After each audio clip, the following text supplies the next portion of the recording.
have actually never homeschooled without either an infant or a toddler underfoot. So today I'm going to give you my 7 best tips on how to homeschool with a toddler and an infant.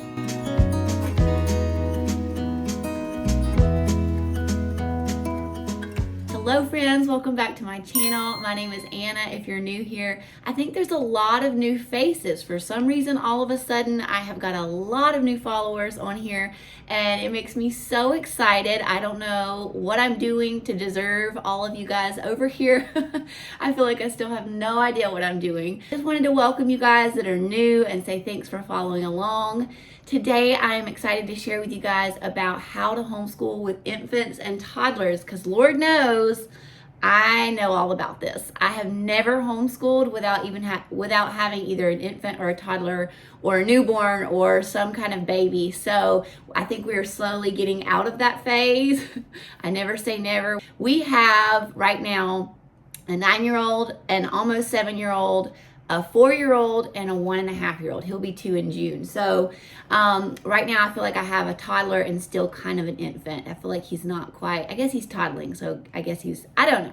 But we are finishing up our 3rd year of homeschool. So I feel like now I have a little bit of wisdom to give on this subject. I am right there in the trenches with you guys. If you are one of the ones that is struggling in this season of life, it feels so hard sometimes to homeschool with an infant or a toddler. It feels like this phase of life is never going to end.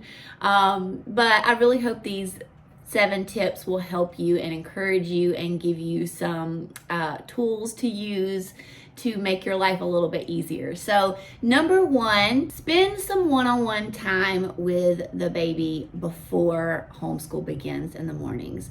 And this is something honestly I don't always get to, but I have noticed the days that I do, everything goes much smoother. It makes that child feel like they have had some attention with you one-on-one before you give all of your attention to the older ones. And I feel like it just kind of fills their tank and just helps the day run a lot smoother. So a lot of times this will look like me just sitting down with the 2 babies and reading them a story, or I'll just sit down and like just chat with them for a few minutes and say, what are you gonna do today? What would you like to do when we start school? And just different things like that. And that's always really, really helpful. And I know that they really love that little time that we have together in the mornings. I try to have a little one-on-one time with both of these kids individually, but sometimes it looks like us all just sitting on the couch reading a book together while the older ones are doing their chores. So it just kind of depends on our morning and what we have going on. But I really believe if you spend a little bit of one-on-one time with them before your school day begins, that it will make your day go so much smoother. And for some reason, there always also seems to be less interruptions from the little ones when I do that. Number 2 is have activities for them to do that are only for school time. So this can be things like brain activities. Y'all know I have a whole like brain activities closet, and it's just things like magnet tiles and magnetic blocks and anything that has like a bunch of little pieces like lacing and like magnetic letters and numbers and just things like this. Those are only for school time. I will let them break them out here and there if they ask for it, but for the most part that's only for school time. And Emmy Grace, my 4-year-old, she loves to play with this kind of stuff while the other ones are doing their different morning time activities and their regular subjects. So brain activities are an awesome thing. And then I have her own little school bin that has like her Good and the Beautiful pre-K book in it. It has like a little dry erase book in it that is just like numbers and letters and just a bunch of little books like that, a few coloring books that she has that's like her school time bin that she can pull out when the older kids are doing like their other subjects and she wants to be a part of that at the school table. I also have like some special toys that only are played with during school time. I have done busy boxes in the past. Those, I don't know if those are helpful for us. It just ended up being whole box dumped out and then nothing ever played with. So for us, that didn't really work that well. But I know a lot of people who are really successful with that. So if you want to like Google that or get on YouTube and look up busy boxes, I know that that can be really helpful. We also do puzzles at this time. I'm not the kind of parent that just leaves puzzles out for the kids to play with all the time, because it just ends up being a giant mess and you step on them and it's not fun.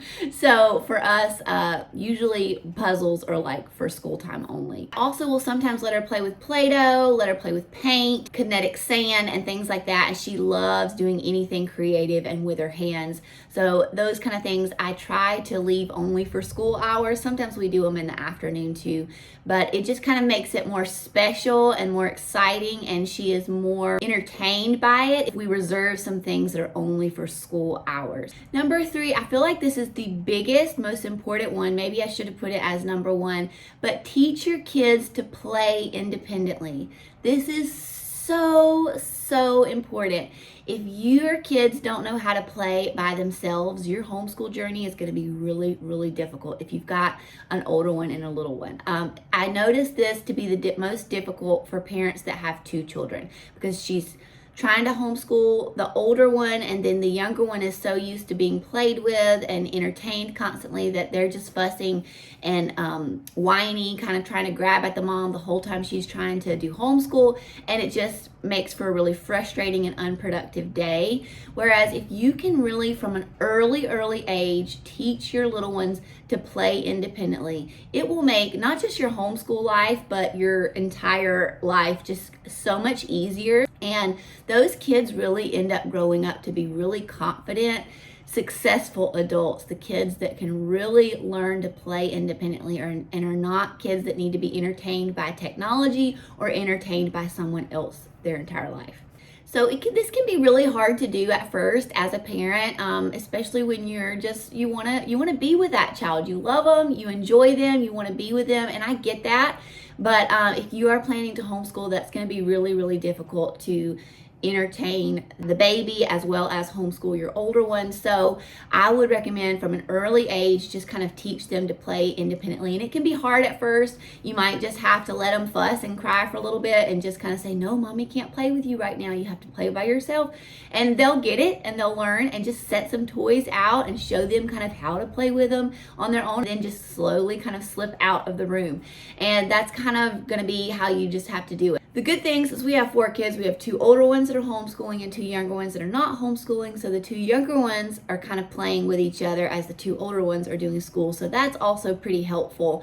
And so I don't know if the younger one really knows how to really play independently yet, but this coming year he will have to learn, because his sister will be doing more regular school with the older ones. So he's going to have to learn how to play by himself a little bit more. But it's just one of those things that they just kind of have to learn by experience, and you'll be so glad that they know how to play independently when you are homeschooling. Sometimes I just have to completely pause homeschool and like go in the other side of the playroom and play with the 2 little ones for just a few minutes, because they are just needing mommy time, and that's okay. I've just learned to just roll with it, and we will pick homeschool back up when we can pick it up. And even if we have to do it later in the day, we do it later in the day. If you've seen my video, I'll link it up here, about us having to move our morning time kind of to evening time. So we kind of have halved what I used to do for our morning basket, and now instead of doing all of that in the morning time, which was getting impossible, we moved a lot of it to evening time. So now like our read aloud is in the evening time, our nature notebooks sometimes are like in the afternoon evening time, and our like health unit we do in the evening time. And that has really freed us up so much to have extra time in the morning to get regular subjects in, and it's made it a really fun and enjoyable time in the evening that the kids really look forward to. Number 4, simplify things in this season. I know it can be so tempting when you see all of these YouTubers and blogs and everything with all of the stuff that everybody's doing. Everybody's doing morning time. Everybody's doing all these science units and art projects and field trips, and you're just like, I gotta do it all. We have to do it all, or my kids are gonna be behind. They're not gonna feel like they had a good schooling experience. And guys, that's just not true. Your kids realize that there is a time and season for things, hopefully. And in this stage where you have infants and toddlers, some things are just not going to be possible to get done. You can't do it all. And so what I have learned is just to simplify things. I started out my homeschool journey with all of this stuff, like so much stuff, so many things that we were going to do and accomplish. And I learned really quickly that that just was not possible for this season of life that I'm in right now. When you have an infant and toddler that need naps, need a lot of attention, just need different things throughout the day, you just can't fit it all in. When we started out one of our school years and I had I think he was like 1 or 2 months old, I had to learn really quickly that we had to simplify. And that looked like condensing morning time quite a bit to like 20 minutes instead of like an hour, hour and a half. And then that also looked like kind of spacing out our school day and kind of making it into blocks. So we would get like half our school done when the baby took his first nap in the morning, and then we would get half our school done when the baby took his second nap in the afternoon. That was probably when he was a little bit older. When he was infant, he was taking multiple naps throughout the day, and I was just really usually holding him during those naps, and we would just fit it in as we could during those little chunks of time where he was napping. Or I would be like nursing him on the couch while I was doing spelling words with one and multiplication facts with another, and we just did what we had to do to survive in that season, and that's okay too. But I really highly recommend just trying to simplify things. You don't have to do everything in your morning basket every single day. If there's a morning where your husband's going to be home from work and he can hold the baby, maybe you can do a longer morning time on those days. If there's a day that the baby is just taking a really extra long nap, then add some extra things in. But really go in with some low expectations and try to start your year off really simplified when you have an infant or a toddler. And I'm telling you, that is going to make you feel so much more successful, and it's going to make your school days go smoother and easier, and you're going to feel like you're winning, because if you go in with all of this stuff and every day you're not getting to all of that stuff, that's going to make you feel like a failure and feel like you're not doing it right. And that's the other thing. There's not a right and wrong way to do homeschool, okay? This is your family. You know your kids the best. It is your homeschool journey, and you do it the way that fits best for your family in this season that you're in. Our homeschool is always evolving and changing. Sometimes I feel like month to month it's changing, but definitely year to year it's going to change as your kids grow and mature, and you go maybe out of the baby phase into more of the toddler, young children phase. So just give yourself grace in this season. Simplify things. It is okay. It's just like a year. You gotta remember that it's just a couple of years that you're gonna have these infants and toddlers, and you will have so much time later down the road for all the extra things that you want to do. And I've kind of already touched on this. Number 5 is just utilize nap times. So when your baby's napping, use that time. That is like golden time right there. Use those nap times to get all the school that you can get in. Now our baby is only taking one nap, and he naps about like 10 o'clock. So from 10 to about 12 o'clock, that is like our go time. We try to get everything done in that time. So we just have a very simple morning time, and we just make sure that we get Bible in. That's like our top priority, Bible, and then either science or history. And then after that, they do their regular subjects, math and language arts. And then if we have extra time for extra stuff, after that is done, we usually will do that in the afternoon, usually when the baby is awake. And that has worked out really, really well for us.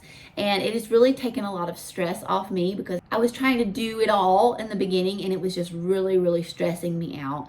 And now that I've simplified things, I feel so much less stress, and it's just made our homeschool day just so much more enjoyable for everybody. Number 6 is just invite them in. Invite your infants and your toddlers into your school time. Like during morning time, Emmy Grace, my 4-year-old, is almost always at the table with us doing whatever we're doing. And sometimes I'll have her school bin out and she'll be doing her little school stuff, but sometimes she wants to do what we're doing. And I'll usually just make her a quick copy of whatever we're doing in history, and then she can just color on it or like do whatever she wants to do. But just having that paper that's the same as her brother's like makes her feel like she's a part of it, and she loves that. And actually, they absorb a lot more than you think. Last year, we were doing the Lord's Prayer, and she was only 3 years old, but that girl learned that entire Lord's Prayer scripture. I didn't even know it until the very last day that we were learning it, and I asked the boys to stand up and recite it, and she was like, I want to do it too. And I was like, okay, like she's probably not going to know it, but do it, it'll be cute.